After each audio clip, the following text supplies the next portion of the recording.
ត្រូវដដែលទេហើយមួយទៀត M1 វា Fruit មួយនេះគឺមាន M1 លយមែនណោះគ្នាព្រោះM1 វាចេះ M1 វាអត់ដូច M1 ទូទៅ M1 ហ្នឹងយើងចុចលើអេក្រង់ឬក៏ចុចលើម៉ៅហ្នឹងវាចេញ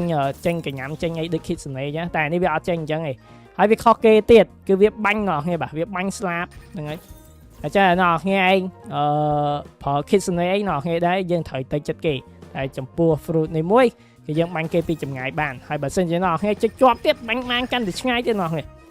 ពុំណែណោះគ្នាឯង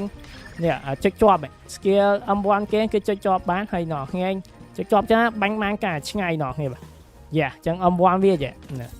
តែចឹងវាមាន M1 ចឹងបានន័យថាវាល្អក្នុងការ farm មែន